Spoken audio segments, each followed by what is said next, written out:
révélé des échanges de correspondance entre vous et M. Boyard à 2 reprises. Je vous rappelle que la diffusion de la correspondance privée entre 2 personnes sans le consentement d'une des 2 personnes est interdite par le code pénal. Je profite donc du fait que vous soyez sous serment aujourd'hui, donc passible de poursuite en cas de parjure. Avez-vous obtenu le consentement de M. Boyard pour diffuser ces échanges de correspondance privée? Ça sera ma première question et j'en ferai une juste après. Non, donc j'attends son procès. Voilà.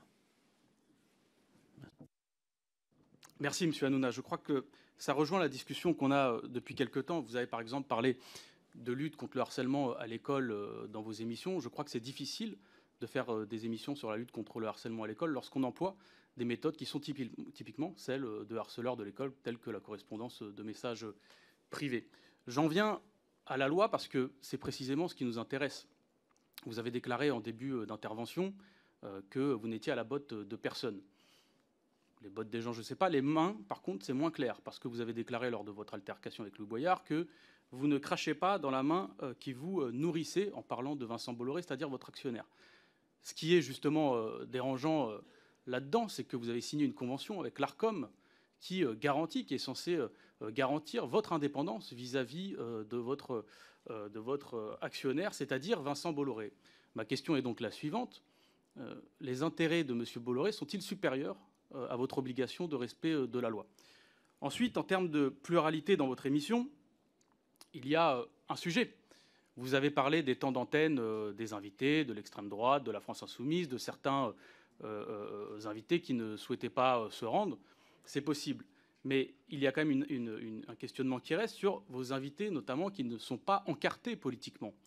Par exemple, quand vous donnez la parole à Jules Torres de CNews JDD le 21 décembre, Geoffrey Lejeune le 19 décembre, Sarah Salman le 8 décembre, Stanislas Rigaud de Reconquête, Pierre Gentillet de CNews le 16 novembre.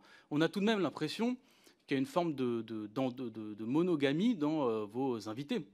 Et c'est sur ça qu'on souhaite vous entendre aussi, pas que sur vos invités politiques, mais sur le fait qu'en réalité, beaucoup de personnalités de type éditorialiste, de type journaliste, sont quand même très marquées dans l'univers, la galaxie de Vincent Bolloré, qui est celle de CNews et compagnie. Et donc, en ce sens-là, en quoi est-ce que vous respectez, là aussi, vos obligations, qui sont des obligations vis-à-vis de la loi, M. Hanouna, pas vis-à-vis de la morale ou autre, vis-à-vis de la loi, en quoi vous respectez vos obligations de pluralisme?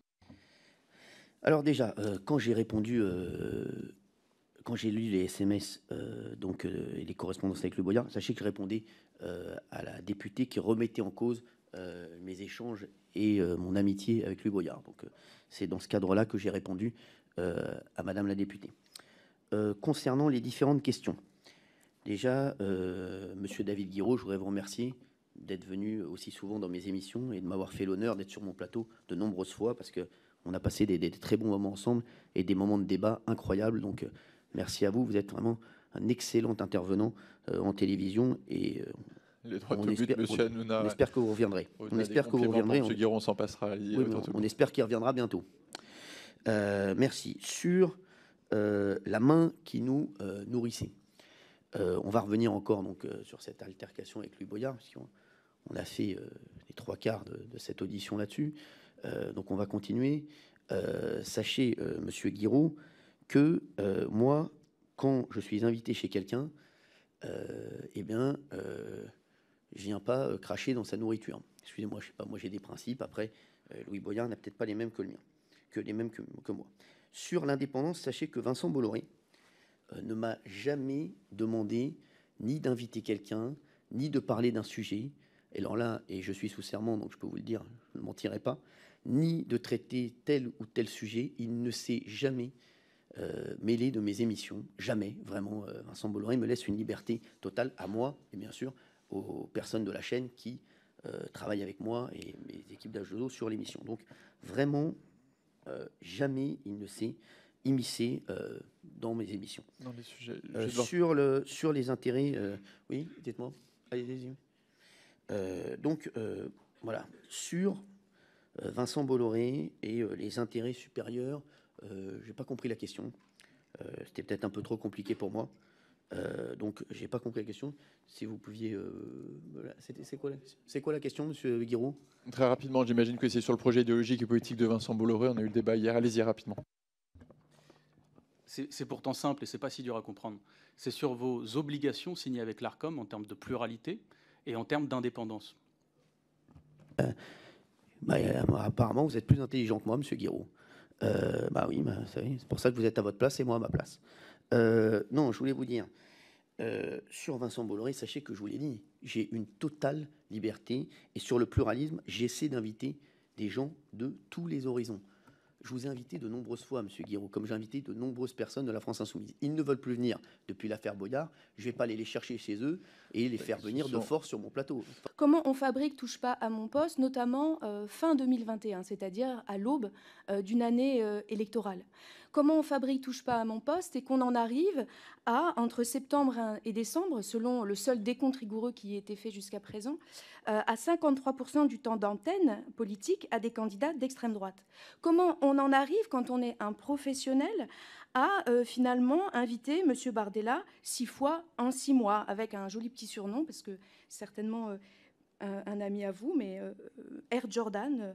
Comment on en arrive à faire un moment tellement sympa avec Jean-Marie Le Pen en 2021 aussi? Comment on en arrive à ça? Finalement, monsieur Hanouna, vous dites, moi j'essaye de faire voter des gens qui sont éloignés, qui sont abstentionnistes, et notamment des jeunes. Vous essayez de les faire voter, vous essayez de les faire voter pour quelqu'un en particulier? Merci de votre question et merci pour les compliments que vous m'avez fait en début de questions. Ça me fait bien plaisir. Ça fait du bien parce que c'était les premiers. Donc, vous m'avez parlé, je vais vous donner, puisque vous m'avez parlé de 53% du temps d'antenne entre septembre et décembre. Sachez-le, comme je l'ai dit tout à l'heure, il y a une circulaire qui dit que le parti des écologistes ne vient pas dans l'émission et ne viendra pas. Et la France Insoumise ne vient pas non plus. Donc déjà, ça réduit quand même le champ. Et c'est compliqué de pouvoir respecter le pluralisme. Donc on invite moins de politique, forcément. Jordan Bardella, vous savez, j'ai passé autant de bons moments avec Jordan Bardella que je n'en ai passé avec Jean-Luc Mélenchon. Et Jean-Luc Mélenchon, j'en ai passé d'ailleurs plus avec lui qu'avec Jordan Bardella ou Jean-Marie Le Pen. Ça ne veut pas dire que je disais de voter pour Jean-Luc Mélenchon ou que je dis de voter pour Jordan Bardella. J'ai passé également de très bons moments avec Marlène Schiappa, voilà, dans l'émission, qui était aussi Renaissance. Donc je passe des bons moments avec toutes les personnes qui viennent, et Ségolène Royal que je vais rejoindre dans un instant, qui est plus à gauche que Jordan Bardella. Donc voilà, donc moi j'essaie d'être sympa avec tout le monde et j'essaie de recevoir tout le monde. Et moi, vous savez, j'essaie de respecter tout le monde. Je vous le dis, à part Louis Boyard, j'ai toujours respecté toutes les personnes qui sont venues sur mon plateau, et je pense qu'ils peuvent le témoigner ici pour ceux qui sont venus. Temps de parole, j'ai le temps de parole avec moi, du temps de parole de TPMP du 1er janvier 2022 au 10 novembre 2022. Vous pouvez vous vérifier, c'est les chiffres de l'ARCOM. Donc sur une année, en 2022, quand tout le monde acceptait de venir. Sachez que je vais vous donner le classement des 3 premiers, même des 5 premiers. Reconquête arrive en 5e position avec 2h26 d'antenne. Les Républicains, 4e position avec 2h37 d'antenne. En 3e position, le Rassemblement national avec 3h49. En 2e position, c'est la France Insoumise qui arrive avec 4 heures d'antenne. Et en numéro 1, du 1er janvier 2022 au 10 novembre 2022, c'est le parti Renaissance, donc la majorité, qui arrive en tête avec 5 heures d'antenne. Donc, vous voyez que, oui, Renaissance était fortement représenté. Donc, vous voyez que voilà, le Rassemblement national n'arrive qu'en 3e position et la France Insoumise est devant le Rassemblement national. Et d'ailleurs, voilà, et ça a été le cas donc, pendant toute l'année 2022. Donc voilà, je vous le dis, sur Jean-Marie Le Pen, je vous dis, j'ai passé des moments, j'ai rencontré une fois Jean-Marie Le Pen, mais voilà, j'ai essayé de donner la parole à tout le monde. Ça ne veut pas dire que j'ai les mêmes idées que Jean-Marie Le Pen. Ça veut dire que pas dire que je ne suis pas d'accord avec lui sur énormément de sujets. Quand je suis avec Jean-Luc Mélenchon, ça ne veut pas dire que je ne suis pas d'accord avec lui sur énormément de sujets, mais je suis parfois d'accord aussi avec lui sur des sujets. Vous savez, moi, je suis d'accord un petit peu avec tout le monde et je ne suis pas d'accord avec plein de gens aussi. Vous savez, même quand j'ai voté aux dernières élections, j'ai voté pour un candidat. J'étais d'accord avec lui sur des choses, mais pas d'accord avec lui sur d'autres choses. Voilà. Mais ça évolue, mais en tout cas, j'essaie de donner la parole à tout le monde et de montrer un petit peu l'ensemble des visages qu'on a en France. Pour le Vauban. J'avais demandé, pouvez-vous donner un exemple d'intervention où vous estimez que le régulateur a excédé le champ de sa mission confiée par le législateur? En l'occurrence, vous ne m'avez pas répondu. Et par police du rire, je vous demandais s'il s'agissait bien de l'application de la loi et de la convention conclue par C8. Vous avez apporté un élément de réponse en évoquant plutôt la susceptibilité ou les usages, mais pas vraiment en réalité le rôle du CSA et de l'ARCOM. Quant à savoir si d'autres chaînes enfreignent les règles de l'ARCOM, je ne peux que vous inciter à saisir l'ARCOM, puisque en la matière, vous le savez sans doute, l'ARCOM ne pouvant pas se saisir lui-même, vous pourriez nuire à la concurrence sans difficulté. Quant au montant des amendes, je peux aussi suggérer respectueusement que vous pensiez à réduire éventuellement votre salaire. Je pense qu'il y a un petit peu de marge et vous ne priveriez pas le public de programmes de qualité. Vous avez mené contre l'ex-président du CSA, Olivier Schramek, Monsieur le rapporteur, je ne suis pas sûr que cette précision était vraiment utile. Nous avons à peine 39 minutes là, d'audition et je pense que sur ce type d'attaque personnelle, ce n'est pas utile parce que vous le savez en plus par expérience, ça ne met jamais ni les auditionnés ni les autres membres de la commission d'enquête dans de bonnes dispositions pour continuer. Donc voilà, donc la parenthèse sur le salaire, ce n'est pas forcément utile. Merci. D'accord. Quoi qu'il en soit, vous avez mené contre l'ex-président du CSA, Olivier Schramek, une campagne de dénigrement allant jusqu'à vous faire offrir dans l'émission TPMP du 20 juin 2017 des claquettes sur la semelle desquelles était inscrit son nom. Et le rappeur Al Rima précisait « Comme ça, tu marcheras dessus ». Quelle est votre conception du respect dû au président d'une autorité indépendante chargée de faire application de la loi par la représentation nationale et qui, au sein de TPMP, a le pouvoir de décider de faire un sujet entièrement dédié au dénigrement du président de votre autorité de tutelle? Alors, on va revenir sur les différents points. Déjà, je suis heureux de savoir que, monsieur le rapporteur, vous connaissez mon salaire, parce que même moi, je ne le connais pas. Vous avez dû regarder complément d'enquête, vous savez pas. Vous savez, il ne faut pas écouter tout ce que dit complément d'enquête, parce que si complément d'enquête est vrai, je suis très très riche. Voilà, donc vous savez vérifier vos sources également. Sur Olivier Schramek. Vous savez, on est une émission, comme je vous l'ai dit, une émission d'infotainment. Et à l'époque, on était encore plus une émission vraiment de divertissement. Vraiment, on était à 95% dans le divertissement, à l'époque d'Olivier Schramek. Et donc, c'est un happening comme un autre. Voilà, c'est pas méchant. Mais je vais vous dire, moi, je respecte beaucoup Olivier Schramek, mais on fait tous des erreurs. Je pense que vous aussi, Aurélien Saint-Toul, je pense que vous regrettez ce que vous avez fait à Olivier Dussopt, ministre du Travail, en le traitant d'imposteur et d'assassin. Moi, peut-être aujourd'hui, je regrette aussi cette blague qui date d'il y a très longtemps, mais qui était juste un happening pas méchant. Il n'y a eu aucune intimidation envers Olivier Schramek, oui. On a fait des chansons sur lui, c'était bon enfant. Alors, puisque vous avez évoqué le fait que vous faisiez une émission d'infotainment, je voudrais aborder la question donc de l'information. Dans l'émission PAF avec Baba du 12 septembre 2023, vous avez diffusé des vidéos issues d'un compte Twitter où, selon vos propres mots, je vous cite, « On voit plusieurs personnes dans les rues de Rouen, en pleine France, se comporter comme des zombies. Ils auraient, selon les auteurs de la vidéo, consommé du xylazine, une drogue qui donne des allures de zombies. » Or, différents médias ont démenti cette fake news de plusieurs heures avant la diffusion de l'émission. Les personnes filmées étaient soit des personnes souffrant d'un handicap, soit des personnes alcoolisées. Alors, quel est le processus d'authentification de la véracité des vidéos? En l'occurrence, quel processus a été suivi? Et malgré les informations démontant cette fake news, avez-vous procédé à sa diffusion en toute connaissance de cause? Je profite, puisqu'on va rester sur ce sujet, je vais vous donner différentes questions. Le lendemain, dans l'émission PAF avec Baba, le 13 septembre 2023, vous aviez reconnu votre erreur en affirmant que l'information est la bonne, c'est juste l'illustration qui n'est pas bonne. Or, la préfecture de Seine-Maritime a affirmé qu'à cette date, je cite, « Aucune saisie de xylazine ou de fentanyl n'a été enregistrée par les services de police, ni aucun signalement n'a été identifié par le réseau régional de pharmacovigilance. » À l'exception de ces deux vidéos erronées, sur la base de quels éléments pouviez-vous affirmer à cette date que le xylazine ou le fentanyl avait fait son entrée sur le territoire français? Suite à cette émission, l'ARCOM a été saisi par de nombreux téléspectateurs. Le régulateur vous a-t-il contacté à ce propos? Alors, concernant cette séquence, c'est une séquence sachez que cette information a énormément tourné. On n'est pas les seuls à s'être fait prendre par cette fausse information. Et on s'en est donc excusé le lendemain.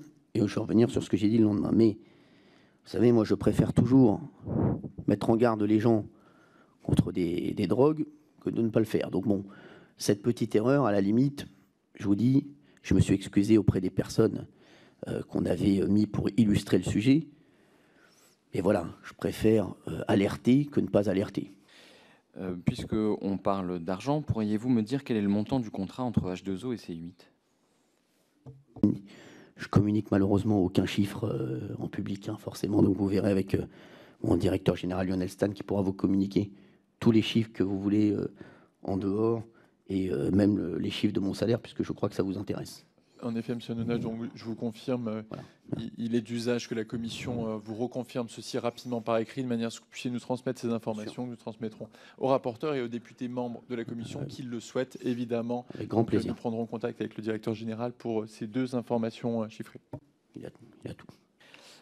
Alors, sans rentrer dans le détail des sommes, est-il vrai qu'Ara Aprikian avait négocié avec vous un contrat qui n'a pas abouti avant son départ évidemment du groupe, et que c'est Vincent Bolloré en personne qui a repris la négociation de ce contrat?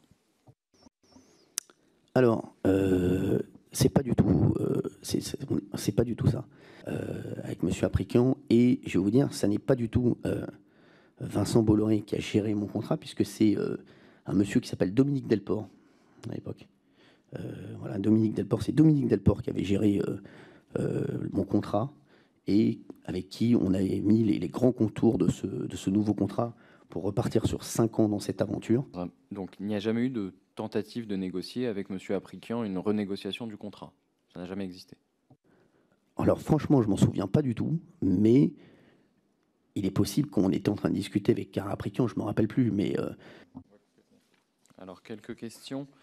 Vous nous avez précisé que M. Verdez parlait librement, mais confirmez-vous que la production de TPMP a adressé un message à Madame Maillet le 7 octobre 2019 comportant des éléments de langage à développer au sujet du film Sœurs d'armes, à la demande de Vincent Bolloré et de vous-même? Confirmez-vous également que certains de vos chroniqueurs ont pu recevoir un message de la production de TPMP leur demandant de ne pas évoquer la polémique autour du film J'accuse de Roman Polanski lors des Césars de 2020? Est-ce que cela vous semble compatible avec vos obligations? Puisqu'on me demande de faire vite, je vous donne quelques autres éléments. Est-ce que, concernant la décision du Conseil d'État que vous aviez du 18 février, dans l'émission du 18 février 2024 sur le pluralisme, vous avez évoqué une décision de dictature de la pensée, et vous avez mis à l'appui de cette affirmation une citation de M. Morandini, ou enfin d'un site jean-marc-morandini.fr. Jamais vu en France, le Conseil d'État demande d'appliquer à CNews un contrôle auquel aucun autre média n'est soumis. Saviez-vous, en relayant cette information, que cette affirmation est erronée et constituait-elle pour vous un acte volontaire de désinformation ou simple ignorance de la décision que vous commentiez? Et enfin, une dernière question concernant les droits des femmes, parce que vous avez reçu de nombreux avertissements et sanctions sur le sujet pour des émissions du 7 décembre 2016, du 12 octobre 2018, du 25 octobre 2018, du 11 février 2019, du 30 janvier 2023, du 27 septembre 2023. Ces nombreuses séquences, de nombreuses séquences ont fait l'objet de sanctions. Donc, comment concevez-vous l'obligation inscrite à l'article 2, 3, 4 de la Convention de C8 de contribuer à la lutte contre les préjugés sexistes, les images dégradantes, les stéréotypes, notamment à l'encontre des femmes, les violences faites aux femmes et les violences commises au sein du couple? L'émission TPMP a-t-elle un problème structurel en réalité de sexisme et de misogynie au regard de la récurrence des interventions du régulateur pour ce motif? Je ne pourrais pas répondre à toutes les questions parce que je ne m'en souviens pas. Je n'ai pas une bonne mémoire, malheureusement. Alors, concernant... C'était quoi, Géraldine Maillet? Elle n'était pas à l'émission ce jour-là, Géraldine Maillet. Hein, donc, vous pouvez enquêter. Elle n'était pas à l'émission ce jour-là. Elle pourra vous le confirmer. Donc, ils lui ont envoyé un SMS, mais elle n'était pas à l'émission. Donc, voilà. Donc, ça, déjà, c'est réglé. Concernant... Après, vous avez parlé de quoi? Parce que je ne me rappelle même plus. C'est quoi? Ah oui, les femmes. Alors, sachez-le, je pense qu'aussi... Et, Monsieur Saint-Toul, je vous inviterai peut-être à mon émission un jour, même dans le public. Sachez qu'on a un respect pour les femmes dans mon émission et qu'on traite du sujet des femmes extrêmement souvent. Vous savez, il y a encore une semaine, on a reçu une jeune fille qui a fait un documentaire exceptionnel sur Canal sur les violences faites aux femmes. J'ai fait de nombreuses émissions avec Marlène Schiappa sur l'égalité hommes-femmes. Je fais tous les jours des émissions pour l'égalité hommes-femmes. Et sachez que si vous retenez un événement qui s'est passé il y a peut-être 6-7 ans, vous savez, d'ailleurs, c'est un chroniqueur, hein, je pense que vous faites référence à Jean-Michel Maire, voilà, qui a eu un comportement, un geste déplacé. Et d'ailleurs, je lui ai dit direct à l'antenne. Et si vous faites référence à Alex Good avec Valérie Benaïm en début d'année, sachez que j'ai réprimandé ce chroniqueur directement à l'antenne. D'ailleurs, ça a été tout de suite signalé. Voilà, donc, vous savez, moi, j'ai un grand respect pour les femmes. J'ai une maman, j'ai une sœur. Et elles m'ont appris à respecter les femmes, à aimer les femmes et à savoir que sans les femmes, le monde ne tournerait pas. Donc vous savez, tous les jours, je me lève le matin en me disant ce que je peux faire pour les Français et qu'est-ce que je peux faire pour les femmes. Voilà, Monsieur Saint-Ouen.